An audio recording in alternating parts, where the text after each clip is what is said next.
Happy Thursday, everybody. As always, I am joined by David Samson on our Thursday local hour. David, thank you so much for joining us. For those that don't know, David is the host of Nothing Personal with David Samson. Find it wherever you get your podcasts.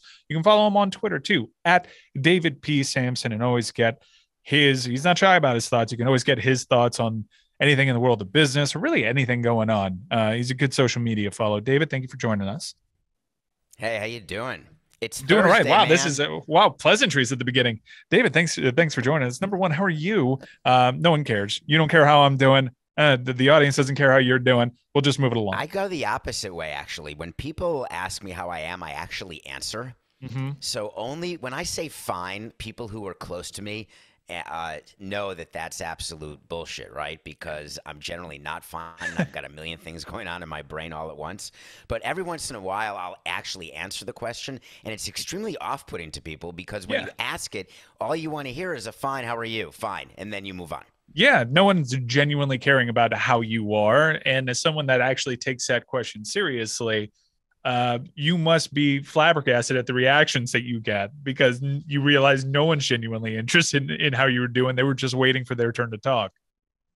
Right. And I think what's interesting is I don't mind answering because I like telling people what's in my brain and sort of how it works.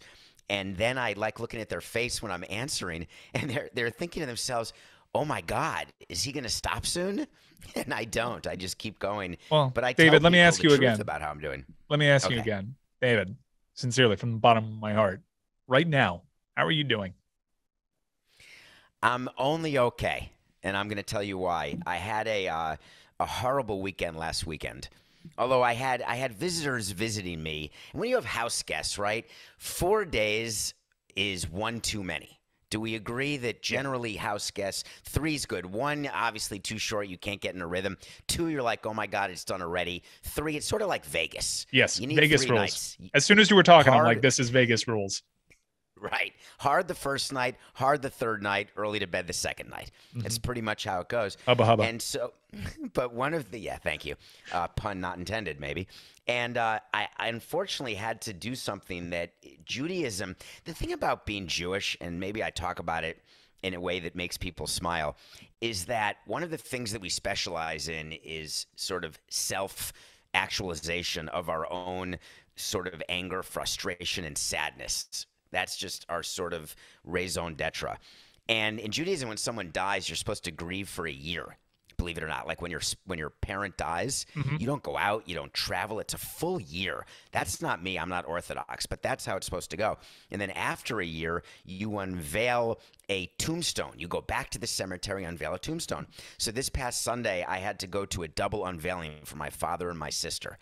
And I'd never been to a double because there shouldn't be a double unless there's an accident. But they died so close together of 2 totally different things that it was just horrible getting the family back together where you're trying to get through grieving and then all of a sudden it all comes right back to you because you're in a cemetery. And then there's sort of a blank where my dad was buried, where my stepmother's going to be, and she's there looking at her own blank on the double tombstone.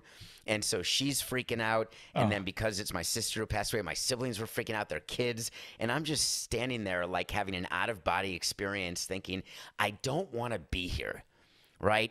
How do I leave? What is the soonest I can leave without being rude to my family or appearing uncaring? That was the calculus in my mind, and that guilt over having that feeling has stayed with me all week. So that's how I am. I really wish you would have just told me, fine, how are you? I'm sorry for both your losses, though. I'm very sorry. No, listen. This is why most people just say, fine, how are you? In fact, when I wasn't fine is when I asked. Start the show over. Yeah, Do you want to just start over? Me at my least fine, I'm always answering that question. Perfect. How are you? Like, I just don't want to get into it, but that's where we are. We'll sink into it. David, I always appreciate my time with you, and I'm going to lean on your sports business acumen here. And this is probably something that the audience doesn't really care all that much about, but anytime a sport is, let's keep doing all that. That's what this whole entire show has been. Hey, that's when we're at our best. If you think I lost them now, if you think I lost them before, if you think I lost them before, let's talk MLS broadcast rights. Come on. Oh God. You don't think You we'll mean keep the him? Apple TV streaming? You think people want to know that? Where's Skipper?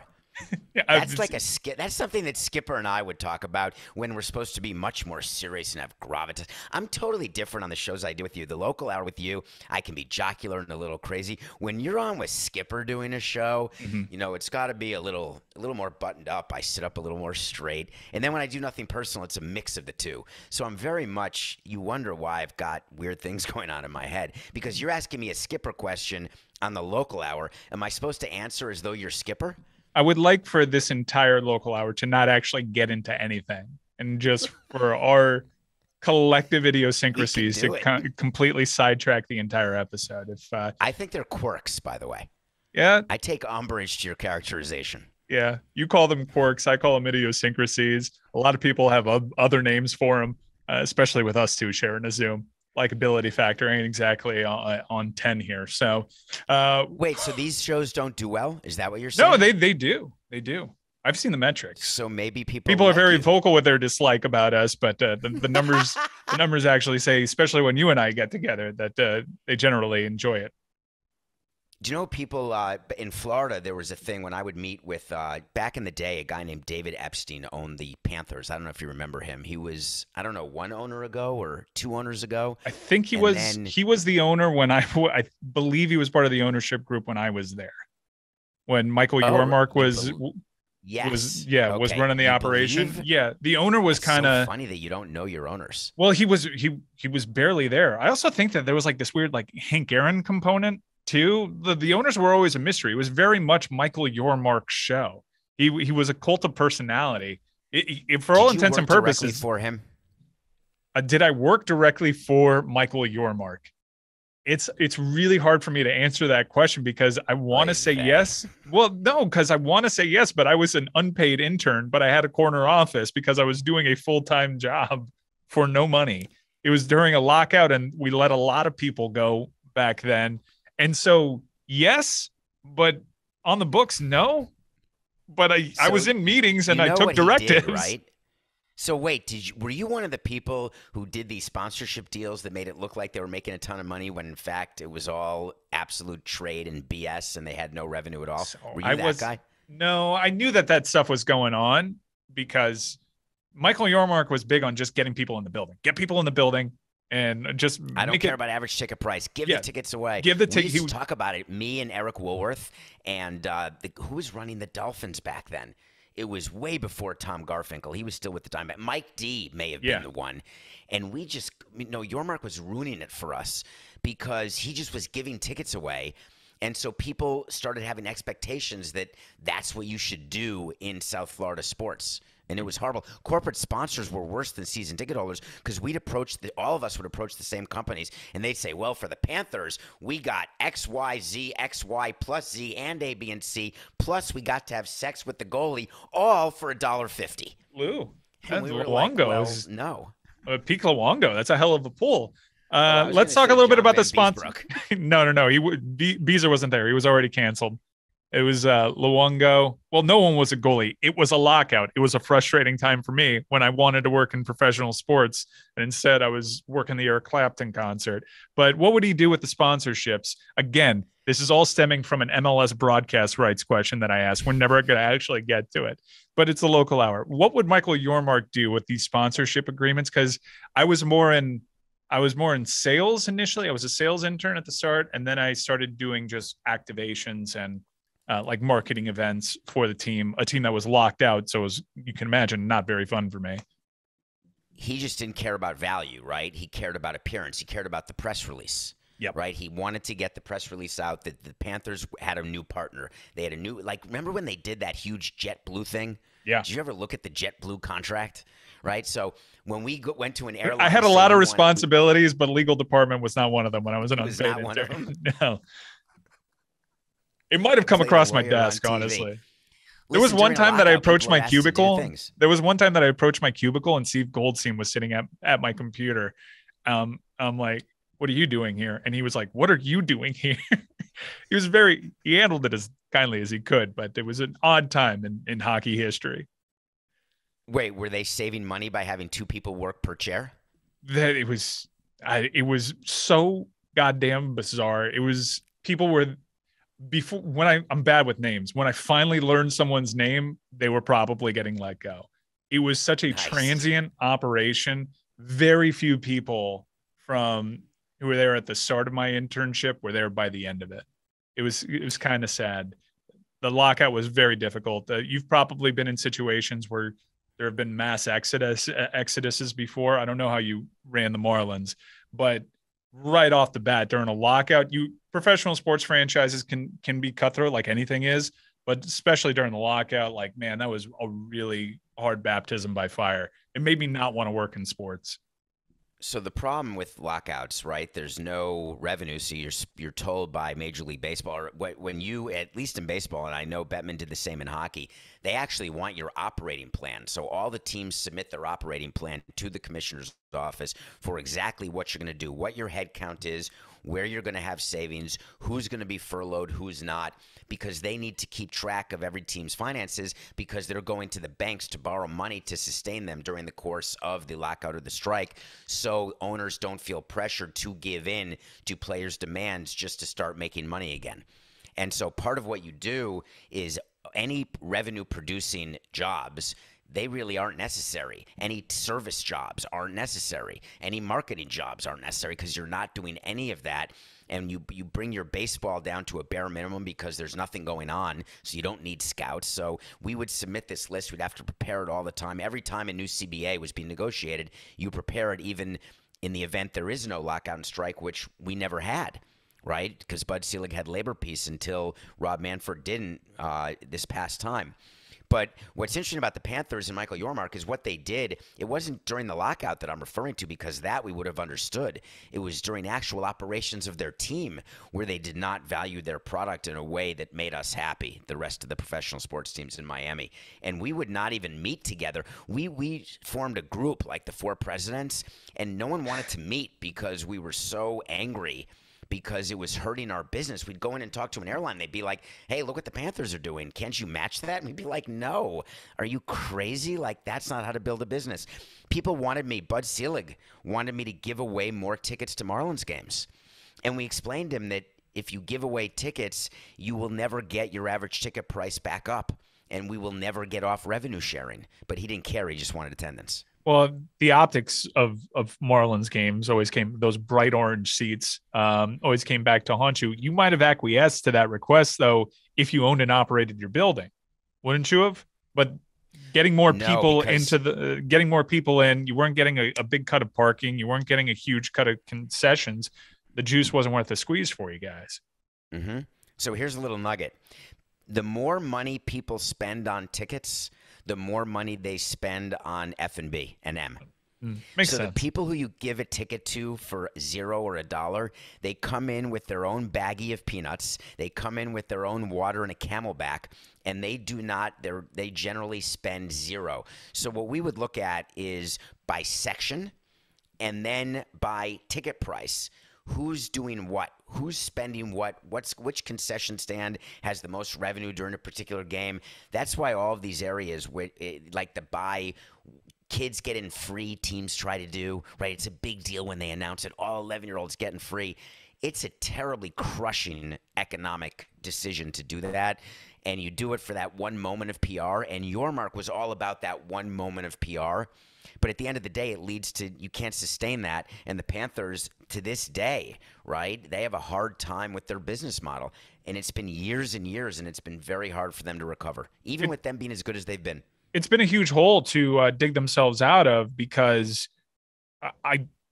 it's hard for me to justify paying parking for that place. I never had to pay parking for this.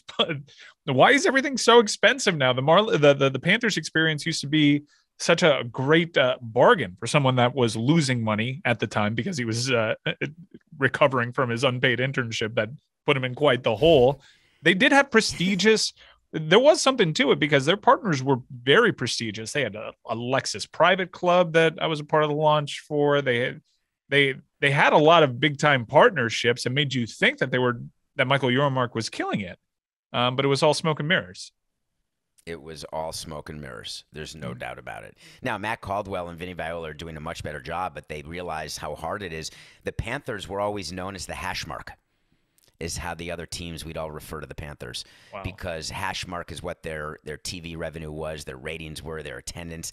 Remember the Marlins, for all of the fun that people make of our attendance, we had more real people at games over a season than the Heat did. Now, of course, you play twice as many games, but what's the difference? If you just look at the number of people who went through the turnstiles in Miami, the Marlins got more, and we all got more than the Dolphins, obviously based on games. But the reality is the Panthers just never were able to. And one of the things about the Panthers that I didn't understand when I moved to Miami from Montreal, I didn't understand the two-stadium solution down here. I did not understand why Mickey Arison and Wayne Huizenga could not get their act together, because I didn't understand the Broward v. Dade issue at all. Yeah. And it took about a month in 2002 when I came to Florida, meeting with enough people in Miami, the hatred for Broward. Yeah. Like the view of going to Broward is like a New Yorker's view of going like to Idaho. It might as well have been a 4-hour plane ride away. And I never Staten really Island. understood it. Or Staten, right? I didn't want to say anything because I love the former Staten Island borough president. He follows me on Twitter. He loves nothing personal. But yes, growing up as a New York City person, pick up that name. Staten Island was who goes to Staten Island? Well, that's kind of how I feel every time I drive up Panthers. every time I drive up to the Drive Pink. Honestly, going to the Sunrise Arena is so much closer than driving up to Drive Pink and the former Lockhart Stadium where Inter Miami play. That is because you take 95 versus 75. No, I've tried it all. I've tried it all. It is all so far. It is very difficult. You tried going through Naples. Yeah, dude. What is frustrating is at least the Panthers got it right from this respect. They leaned into the Broward stuff. They are Broward County's team. I think eventually the natural progression, I know they have a training facility that they're opening in downtown. I've actually seen, in being in Detroit and other metropolises that have new arenas, really revitalize downtown areas. I do really hope that in the future, Panthers make a move a little more easterly and try to revitalize that Fort Lauderdale downtown. I kind of like that it's a Broward County thing. They never tried to sell me that it was a Miami thing. There was occasional marketing stuff, and they do like watch parties down south. They're not going to punt on the Dade County sports fan, not at all. But they prioritize Broward County, and I kind of like that about them. They keep it real. Whereas David Beckham is still saying that Inter Miami play in Miami. He was promoting a Ronaldinho, Roberto Carlos thing. He's like, I can't wait for this game to be in the heart of Miami. Is like, what are you talking about? This is so far. Did that Inter Miami Stadium get built yet? Is it done? There's like, ready to go. They're opening it next year with Messi or something. Is that where we are? Man, it's hard. I can't even push back. I'm a season ticket holder, and yes, laugh at our expense. I do think we're close. How old will your daughter be Messi when will that be there, stadium opens? Will she be in college? I think that's the question. Messi's going to happen a hell of a lot sooner than the stadium's going to happen. I think right now Messi's going to play in Fort Lauderdale? Yes. Okay. And remember the last time we had one of these? Remember the last time we had one of these face-offs where you didn't know I had sources? Yes. Oh, I forgot about all your Tread lightly. sources. Yeah. No. I agree that Messi's coming, and I understand the entire business deal. It makes perfect sense. But talk about blowing your wad. Bringing Messi in to not open a new ballpark, a new stadium, it makes zero sense. But by the time it opens, you need to have, the wheelchair division or the old man's division. Well, I guess when Freedom Park does open, the idea is go out and get another star and help, whether Messi's still on the roster at that point, or you get whatever the Messi comp is of the available free agents. And that leads me to the initial question. Yes, we got there. Which is why the hope is, now on the scope of this 10-year deal, it's still a very long term that MLS signed with Apple. It does bring in a significant more amount of money, which hopefully... How do you know that? Wait, how do you know that? Because they weren't being paid much of anything under their previous agreement. And what's the price tag on this? But Mike, listen. Is this all eyewash? Is this all smoke and mirrors? Yes. Really? Can I explain what they did? Yes. They basically they took the streaming rights away from all the individual teams. Yeah. It's what MLB's trying to do, but the teams won't let them because the teams can exploit their own digital rights better, and the sum of the team's individual streaming rights is greater than the whole.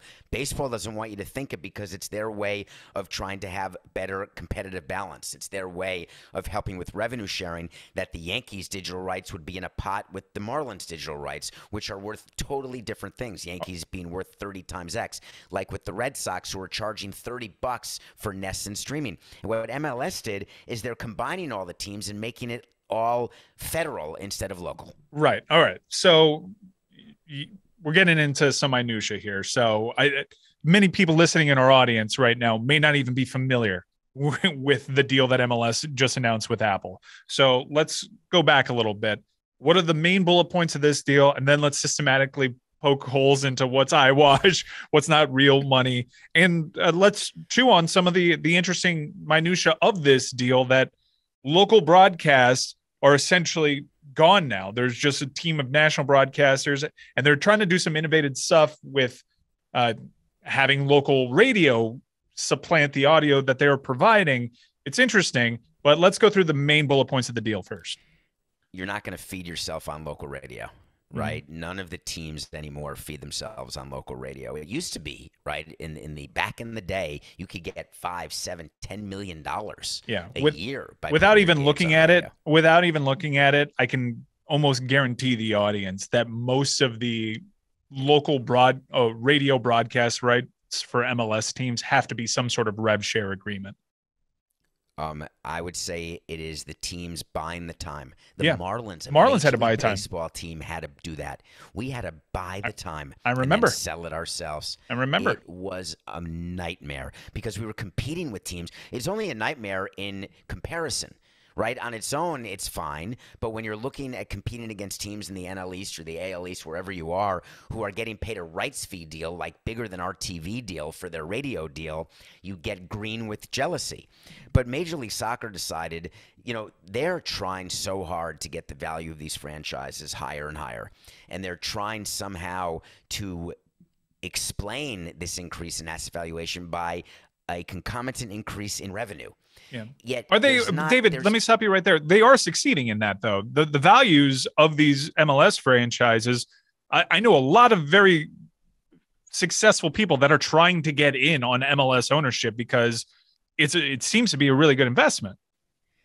So we don't know whether it's a good investment yet. We do know that it is becoming sexier to own, but we also know the people who are buying them generally are those who are trying to corner the sports market in their particular city. So it's very common when you find an owner of one of the professional sports teams also owning the MLS team. Yeah, Kroenke. Generally, as a general matter, that's correct. Yeah, Kroenke owns that's not the case. Kroenke owns the Colorado franchise. The Hunts own an MLS team. I think Kansas City. Well, I don't even know if they own the Kansas City or if they own the Dallas franchise. I have to check. But there's a lot. Kraft owns a New England Revolution as he owns the Patriots. So you're right in that respect, as you always are, Dave. No, I'm rarely right when it comes to MLS because I view my issue with MLS. The reason I didn't want to go into business with them, we were trying to build a stadium for them down at the Orange Bowl. And I thought the only way it would be successful is if we had David Beckham sort of as the face of the franchise down here doing stuff in Miami, and he wouldn't agree to any of that. He didn't want to be, married to making appearances and to selling tickets and to doing things. He really was much more concerned with I was going to say the pitch. I think that's right. Am I saying it right? It's a field. He was concerned with what was happening on the field. Well, the Inter Miami. But don't you say pitch? You do. If you're English or pretentious like Chris Whittingham. So what do we say? We say on the field? You can say the soccer field. Pitch is the verbiage. What does Jessica say when a F1 car goes to get gas and change tires? What does she call that? I don't know. Is that a pit stop? That seems like a pit stop. So I thought it was a pit stop, but then you watch Drive to Survive, and it's called boxing. Box. Oh, that's what that is. No, I've seen that. So I wonder what Jessica says, talking about being pretentious. Is it? Do you think it's pretentious just because people actually know something different? Like when I call it the pitch, if it's really called the pitch, does that make me pretentious, or is that what it's called? If someone calls it the pitch in front of like a bunch of soccer agnostics, it does kind of seem like you're showing off. Comes off that way. What's it called? The new uniforms that come out. Don't right? make me Isn't do that called a kits. kit? It's called a kit. Now, is that pretentious too? I did to the uninitiated, I guess. Interesting. Well, Yeah. then what do you call it? I call them kits. Why do you sound so defeated? Am I Because touching a nerve here?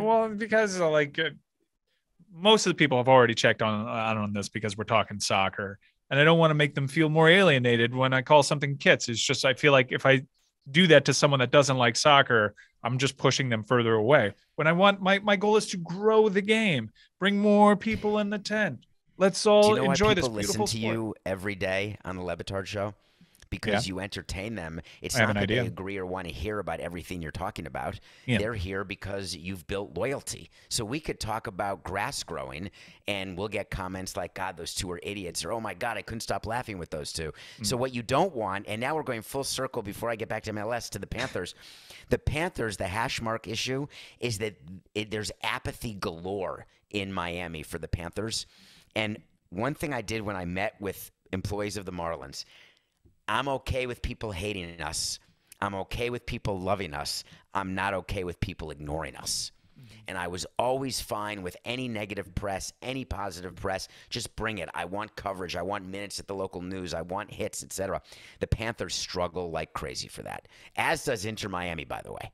Yes, and they need a star desperately because their timeline is all off.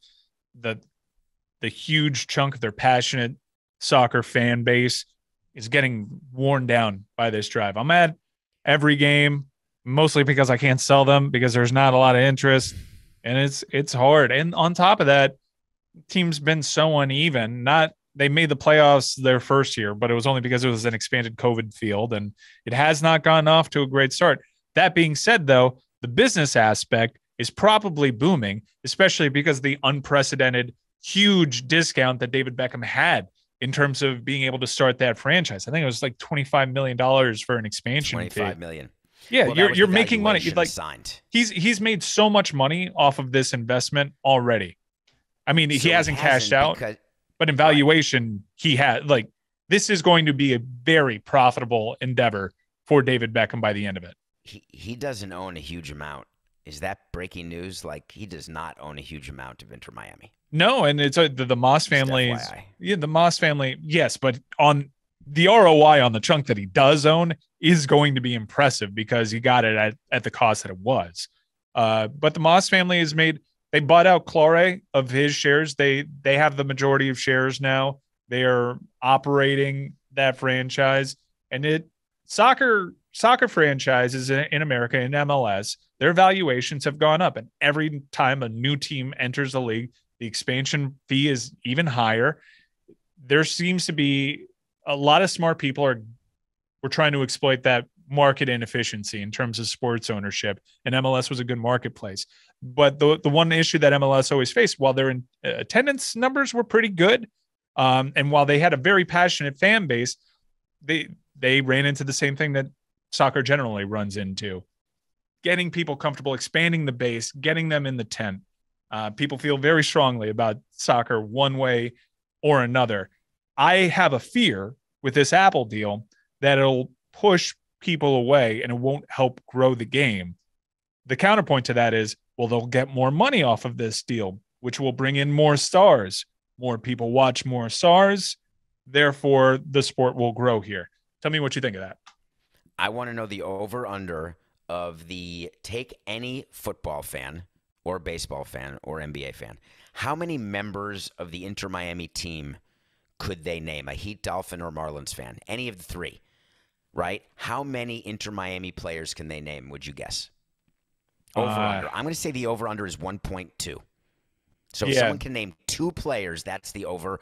1 player is the under. Yeah, casual sports fans in Miami, they might leak out an Higuain, but not casual. I'm talking a real Dolphins fan, not a casual Dolphins fan. Oh, like Inter Miami? Dolphins fan. A real Dolphin fan?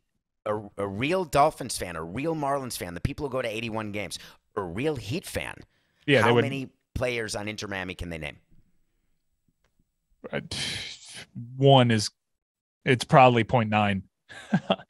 And does that stop them from going to games, or is it the fact that they don't have an interest in soccer? This is what the people are thinking of at Inter Miami when they're doing the marketing and sales, by the way. I think they might have an interest in going to a soccer match if it looked like a party and if it were nearby. And Inter Miami has struggled with both of those aspects, I think. It doesn't really have to be nearby, right? People are happy from Miami and down in Kendall and down as far south as you want to schlep up to Pro Player to go to F1 or to go to Dolphins games. That's not that far. Right? If it's an event. It's not that far. It can be pretty far. I mean, how far is it from Pro Player to where the Orioles did spring training? If there's no traffic, it is 20 minutes. I routinely made this drive. I'm telling you, there is nothing like, unless you've done it, going from Kendall to Lockhart Stadium. It is, I pass Dolphin Stadium, I pass Hard Rock Stadium, and I'm like, my God, I'm only a third of the way into my journey. When I pass downtown Fort Lauderdale, I am still, when I pass Fort Lauderdale International Airport, I am still very far away from the Drive Pink Stadium where Inter Miami It's right play. Off Cypress Creek on 95. It's off Commercial Boulevard. I know where it is. It is Well, far. it's in between. It is far as F. It's really freaking far. I'm gonna say the F word. I'm gonna say it. You're not going every day. You're only going how many games? 10 a year? There's a couple of weeks where I'm going to 2 fixtures a week. There's a couple of thankfully. You just said fixture. Oh God, I did it again. In June, look, I was able to. Here's how. In June, there was, because of an international break, there's only one home game. It's this Saturday. I sold my tickets at a huge loss, but it's just I'm mitigating losses when it comes to my Inter Miami tickets. I was so grateful to have the respite of not having to go to these games because it's so far. And I love going to the games. I happen to think that the product is the games, in terms of going to the games, are great. I love my seats. I love the camaraderie that I have with my season ticket holders. And I like that I'm putting in the sweat equity in this team, that when it does hopefully one day turn around, I get to say I was a founding member and I was there during the days of bloated Gonzalo Higuain, because I'm a crazy fan that way. And I like the pain. Once a month? Once a month is too much for you. I'm mitigating losses. My wife and I, we have a good time at these games too. Like, it's something that I'm not understanding what you're saying then. Once a month is nothing. No. There was once this month, but there are months that on my calendar where I'm going to the stadium like 7 times in a month, and it's just like I can't do this. Okay. So that's every 4 days. So yeah, that's too many games. Well, yeah, it depends. Like if they have a midweek fixture, the worst weeks are when they have like a Wednesday game and a Saturday or Sunday game. It's just like I can't do this.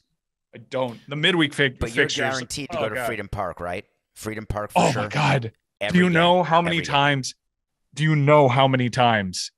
Every time I go to the airport, I'm like, oh my God, if Inter Miami were only here. Every time I pass by the airport on my way to an Inter Miami game, I say the F word. I scream it out loud because I know that ahead of me, I still have 80 more minutes of driving. It is bad. So location matters. Location is all that matters, especially look, the uniforms are pink, man. We're referring to this team as Miami. Miami is a cultural football epicenter. It's got to be in Miami. That's what it's got to be. It's not Fort Lauderdale. It shouldn't be in Miami. I'm saying that if people aren't going to Broward and will all of a sudden switch to Miami, that's the feeling that we were told by people in the community and focus groups about the Marlins. People don't want to schlep to Pro Player, even though now you're saying by comparison that's better than Fort Lauderdale. But that said, once you move down to Little Havana, it's like heaven on earth. Everyone's going to come. Yeah. I don't know if I think my biggest fear with Inter Miami, David, is that they've poisoned the well. Messi will be a hell of a hood ornament, though, and I think it would offer a reset for a franchise that I think sorely needs one. When you go there, it's like the game is in Miami, from the supporters section singing in Spanish from the kickoff through 90 minutes. They have such a great supporters section, man. And like the music, the in-game entertainment, the colors, this team has always represented itself as a Miami entity. And it is so goddamn far away from Miami.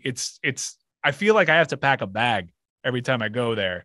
So they've never really closely aligned themselves with the Broward fans. So I don't think that they have to fear the blowback that you guys you realize that you had a sizable amount of your fans when you moved from Hard Rock Stadium. A sizable amount of your fan base was 954. And you thought that you could. We barely drew. People have this illusion. Listen, during the playoffs, you get 60,000 people. It was so super exciting. The day we clinched the wild card, we made up the attendance, of course, that day. But the day we clinched it was like the Saturday, the last day of the season, second to last day of the season. There were about 11,000 people in the park. Mm-hmm. I was there. We were going to if we won, we were going to make the playoffs. Yeah, I was there. So what were we turning our back on? It was hot. It was hot. It's right. So we got to do a roof. Got to have air conditioning. People don't care. Why aren't you opening the roof? Keep the roof open. Oh, it's Jeffrey doesn't want to mess up his hair. We got to keep the roof open. It's so beautiful. Who did we clinch against? Was it the Phillies? Did we clinch a playoff spot against? I don't remember. Isn't that amazing? I have no recollection of that. I remember the Randy. It was the last Saturday. I remember the Randy Johnson game. That was a big moment. You guys got like 30,000 fans for that game. That was on ESPN. Because that was an event. Yeah, that was Dontrell against Dontrell Willis. Yeah, Dontrell was a big. So we're talking about events. Yeah, he was a big boost for you, right? Attendance wise, when Dontrell Mania was there, like you would see a sizable increase, like you did with Jose Fernandez. When they took the bump, there was an absolute star quality that those players had. They drew, quantifiable. So why is baseball now going to a place where starting pitching doesn't matter as much? It's a bad place, man. Deep into games. It's a bad place because you think fans go for starting pitching. Dude, it's interesting. Roy Halladay was in town. I wanted to watch Roy Halladay. Cliff Lee was in town. I wanted to watch Cliff Lee. Josh Johnson was playing against either of them. My ass is in that seat. I'm telling you right now, like big time marquee pitching matchups, it's a thing of the past. It really is. I don't even get excited about it in the postseason because I know I'm barely going to see these guys. Why? I loved big time pitching matchups. I just wonder whether we're dinosaurs. I just don't know the answer to that, right? Because what we sit around all day and what they're doing in soccer and what MLS Don Garber is doing, especially with this streaming deal, right? He's trying to project what his fan base wants. That's so when they collect the streaming, they put it on Apple. What they say is we're not going to, oh my God, what's the word when you're upsetting somebody? Alienate. Alienate. Thank you. Thank you, Coca. We are going to alienate fewer people than we're going to draw in. So we're going to put all the rights together. We're going to do this deal with Apple where people are going to just have to have the app. Remember, you don't have to have Apple TV Plus. Yeah. You just have to have the app. There may be some games behind a paywall, but the majority of games, just download the app. And if you're a season ticket holder, if you're a season ticket holder, you get the games for free. They're cutting out local broadcasts.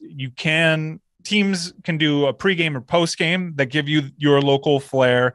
If you want more local flair on the actual broadcast, you can opt for Chris Whittingham's radio broadcast voice on the television.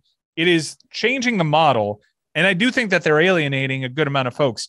In your mind, though, is this a good deal?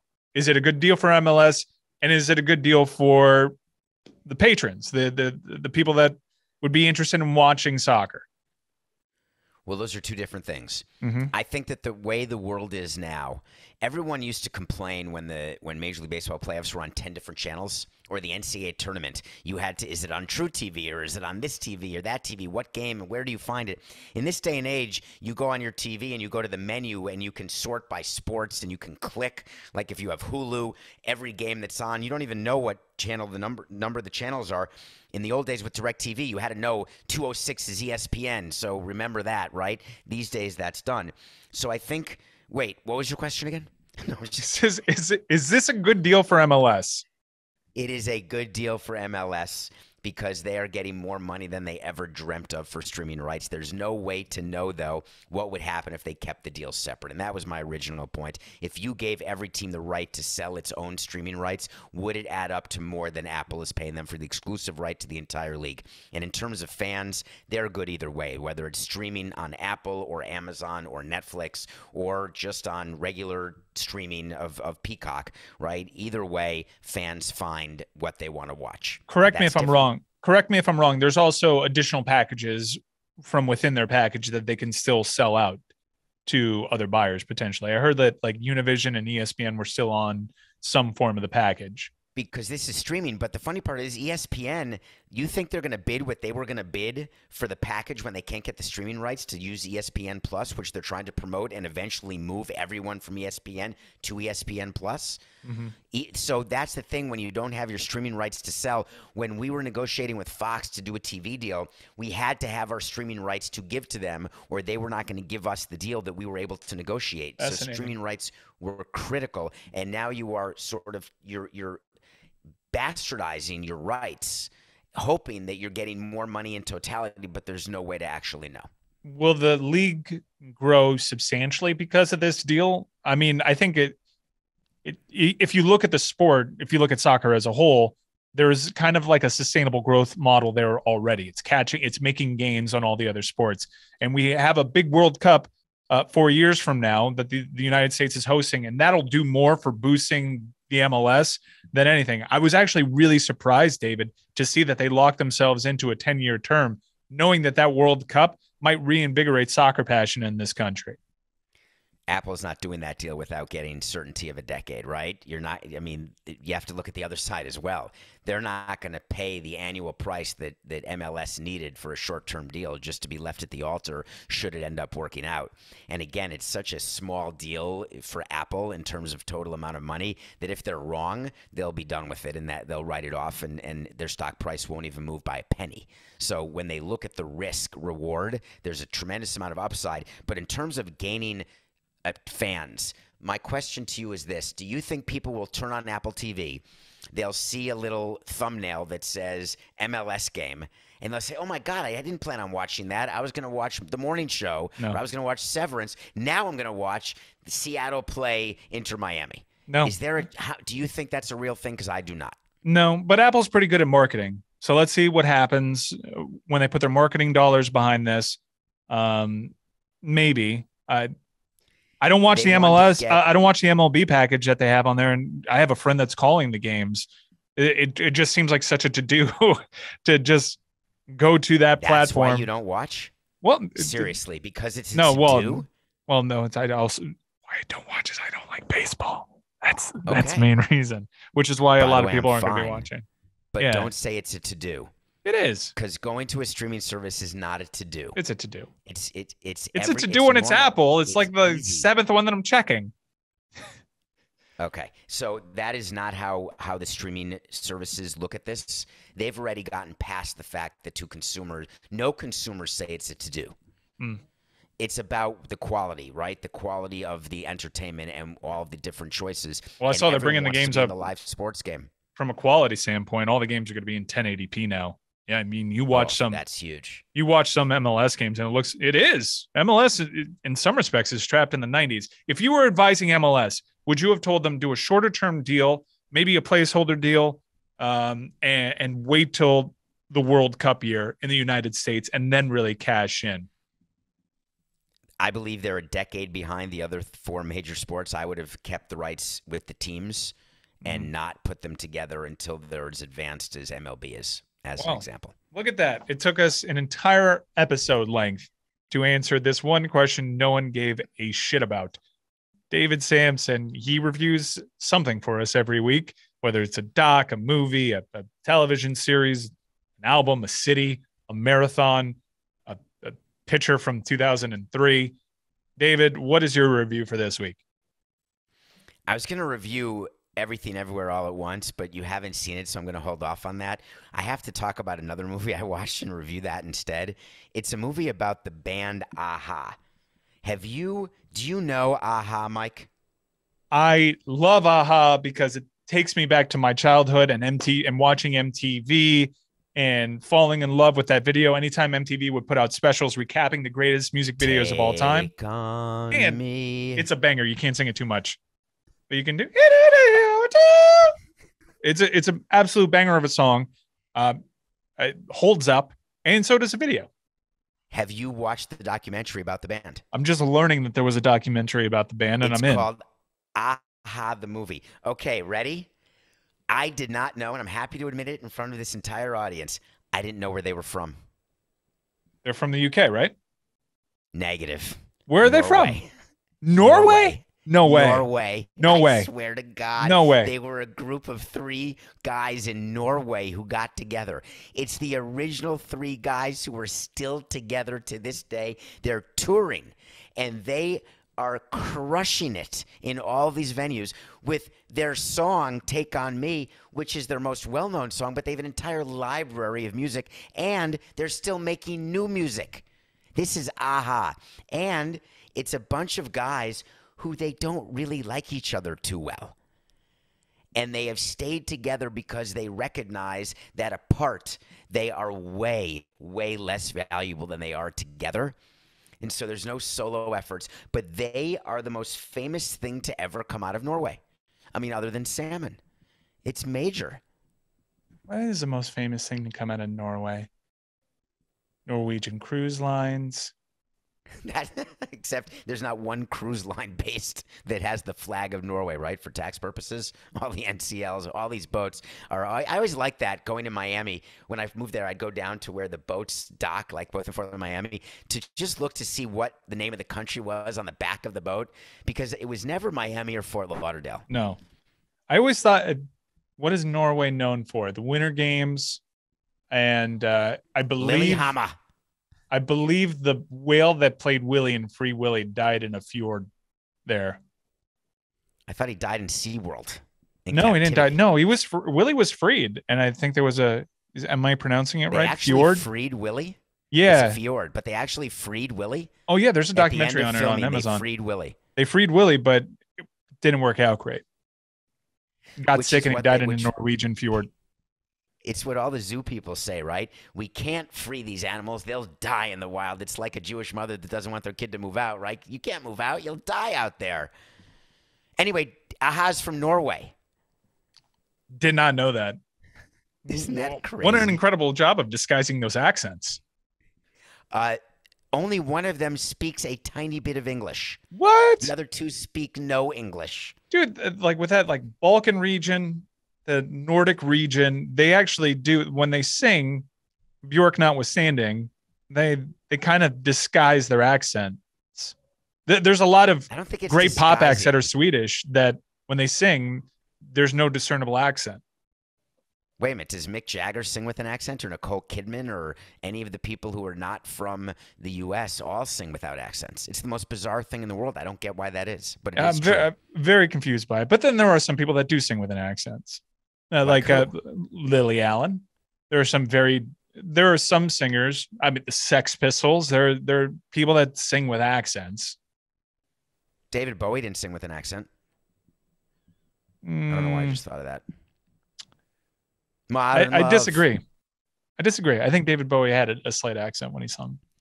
I think that if you asked 100 people surveyed, they would 85 to 90 would say David Bowie did not sing with an accent, and the other 10 will not have heard him sing.